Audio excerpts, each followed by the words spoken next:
Hello friends, greetings to all. I am Dr. Trupti Devrokar from Mumbai, India. Today I am going to tell you a new approach in managing polycystic ovarian syndrome. I am a homeopathic consultant since the last 22 years. I am head of the Department of Obstetrics and Gynecology at Shrimati Chandaben Mohanbhai Patel Homeopathic Medical College in Mumbai. I also run my private homeopathic clinic at Mumbai. I am attached to Mumbadevi Homeopathic Hospital as an honorary homeopathic physician. I am also a co-mentor and I train students through the Urgentum mentoring platform. I have presented several papers internationally, especially related to polycystic ovarian syndrome. I have also authored a book, concise textbook of obstetrics, including neonatology and homeopathic therapeutics. I would like to tell you about the homeopathic hospital that I am attached with. This is a unique hospital. Here we have a combined OPD. A patient can get to see a gynecologist and a homeopath at the same time. I share my OPD with a gynecologist and the patient gets a benefit of seeing a gynecologist and a homeopath at the same time. The role of a gynecologist is related to the approach of the case, diagnosing the case, investigating it. They also offer their services if the patient requires. Now, predominantly it is a homeopathic hospital and majority of the patients that come to us seek homeopathic advice and treatment. But we as a homeopath know our scope and limitations. Hence, if the case is out of homeopathic scope, we refer the patient to a gynecologist. This is a unique feature of our homeopathic hospital, where we have doctors coming from various fields. We have surgeons, gynecologists, modern medicine practitioners, orthopedic doctors, ENT doctors. These visit the hospital and they all offer their services. At the same time, the patient also gets to see a homeopathic doctor. We have a wonderful integrated approach and a combined OPD that we offer the patients. I am fortunate enough to be associated with this hospital for the last 22 years.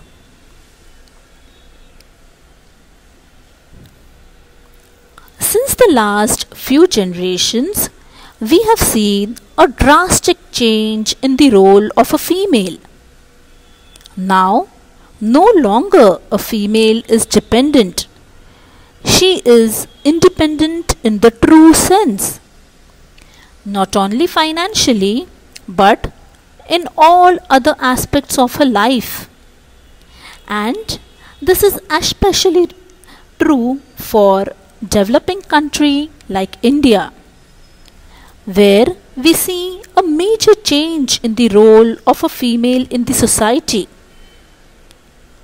Females are now multitasking. They know to balance their professional and family life. We find females juggling between their home, work, domestic duties, and their personal attributes. Most of the females are able to balance their role in each of these fields. While doing all this, I have noticed that most of the females place their health last in the priority list. If you check the priority list of females, most of them will place their family, profession, children, domestic duties in the topmost column of the priority list, and their health is last. They are very busy and they have no time to give to their health. Because of these major lifestyle changes that have occurred, we are finding the incidence of lifestyle disorders have also increased. The incidence of hypertension and diabetes has increased worldwide. In females, we are seeing the incidence of polycystic ovarian syndrome and infertility rising globally. All these are major lifestyle disorders that we are encountering in today's era. One of the important causative factor for developing any lifestyle disorder is attributed towards stress. Prolonged stress is very harmful, and this prolonged stress can contribute to the suppression of major endocrine glands like thyroid and also suppression of the reproductive functions. This is also proved scientifically. We are seeing that patients who have prolonged stress, their hypothalamic pituitary ovarian axis gets affected, and this is one of the major factors for development of lifestyle disorders. PCOS is one of the major disorder affecting female globally, and the incidence is increasing day by day. About 10 million females suffer from PCOS globally, and in India 36% are affected. This is a very scary figure. The disease is on a rise, and the rise is not only due to environmental changes but as well as lifestyle changes. In the adolescent age group, 4 to 26% females are affected. So approximately 5 to 10% of the female population in the developed countries is affected, while the prevalence in India is around 9.13%. These are alarming figures, and there is a rise in the PCOS cases. So it is definitely increasing. Many women don't seek medical assistance and they often neglect their minor complaints, especially irregular menses. They just tend to ignore it. But this is dangerous because these could be the initial symptoms of PCOS, and if we don't treat it on time, it can lead to severe health complications, infertility being the most common. The treatment options which are available for patients from the point of view of cure of modern medicine are the oral contraceptive pills. Modern medicines have limited treatment options in managing PCOS cases, and they usually treat it symptomatically, and they give birth control pills for regularizing the cycles. Though they may seem to be effective at first, at regularizing the menses and may also help in relieving some of the symptoms associated with PCOS, but they fail to treat the underlying pathogenesis and the structural changes which are caused by the disease itself. Let us try to understand the role of homeopathy in PCOS. Homeopathic intervention aims at halting the progress of the disease, providing symptomatic relief, and at the same time also aim at curing the patient. Our remedies will stimulate the hypothalamic pituitary ovarian axis, thereby strengthening the immune system and triggering the natural release of hormones. Once the hypothalamic pituitary ovarian axis is stimulated, the menstrual cycle will become normal and we aim at curing the patient. Homeopathic medicines will regularize the menstrual pattern and also improve the other features of PCOS. Homeopathy has a holistic approach in PCOS cases, which enables us not only to cure the hormonal imbalance but treat the patient.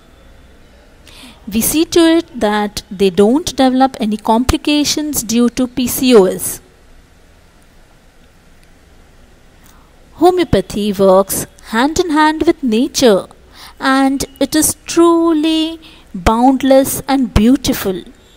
We all have experienced this beauty of the homeopathic system of medicine. Now, just to give you a small case example where I am going to tell you the details of this case. Mrs. XYZ, who was a 32-year female, married since 5 years. Now she was a known case of PCOS since 5 years and she also had primary infertility. She wanted to conceive. Since she was suffering from PCOS, the couple was finding it difficult to conceive. The patient also had multiple fibroadenomas in the breast. The present menstrual history of this patient was that she had a very irregular cycle since past 5 years.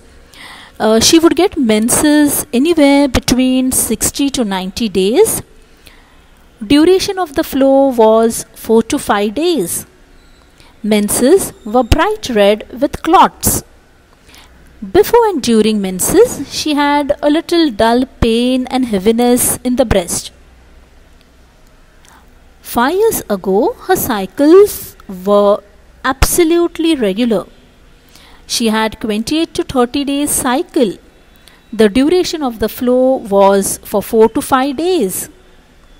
The menses were dark red with no clots. No complaints were associated with the menses. Now her husband was 36-year-old. He was a tailor and had a habit of chewing tobacco 3 to 4 times a day.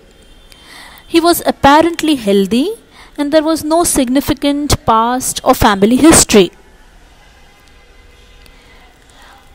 The frequency of coition was twice per week and the patient complained of dyspareunia during the coition. So there was pain during coition and because of the pain she was developing aversion. She also had burning micturition after coition. This was occasional.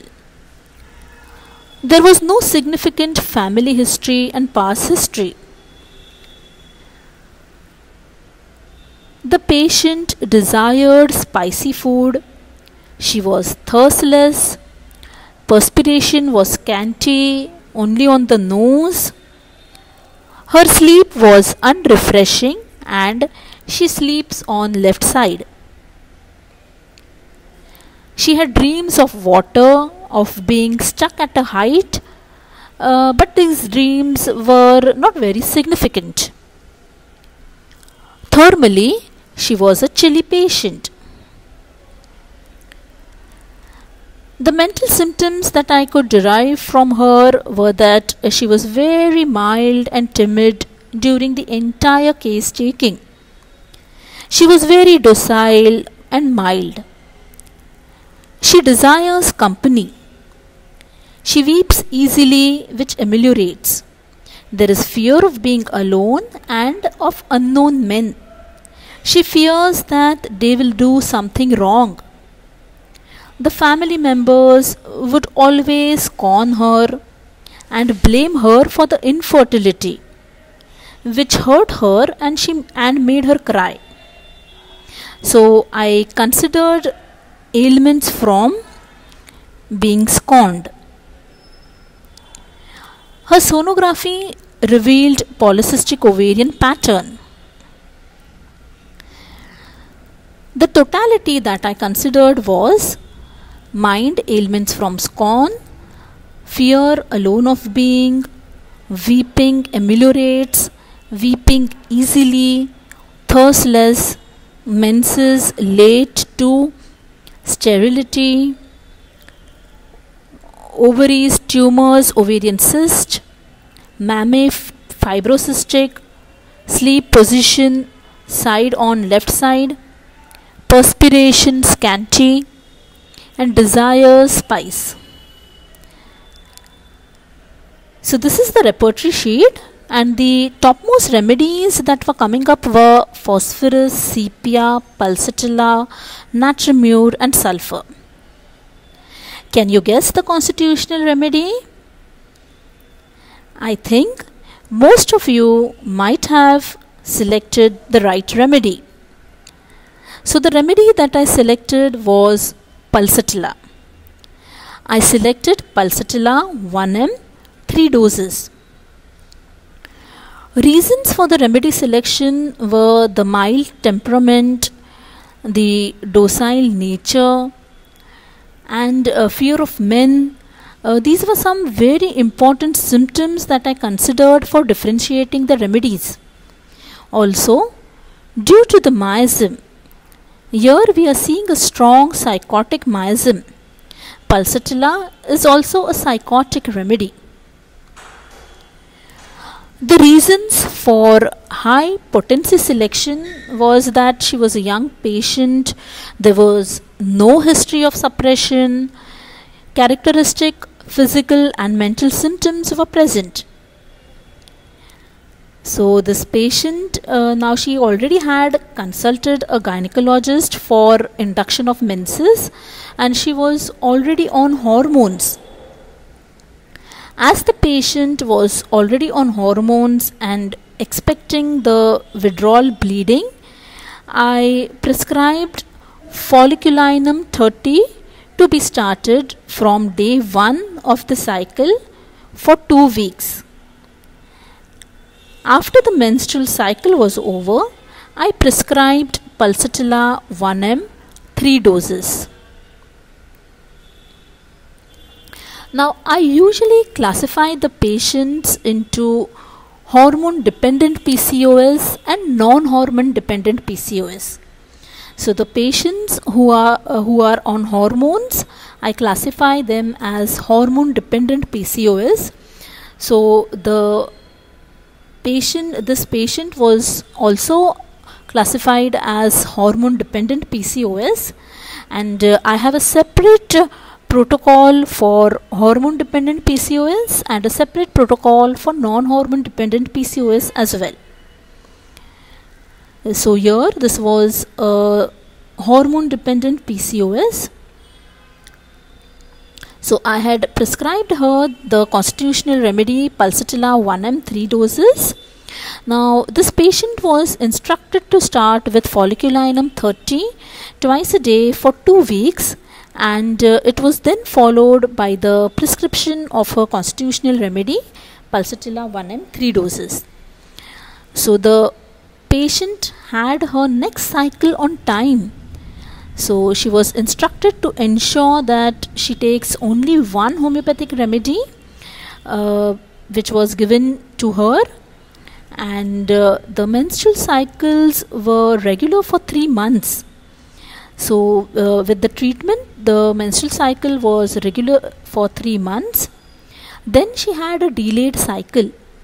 So she performed the urine pregnancy test, which turned out to be positive.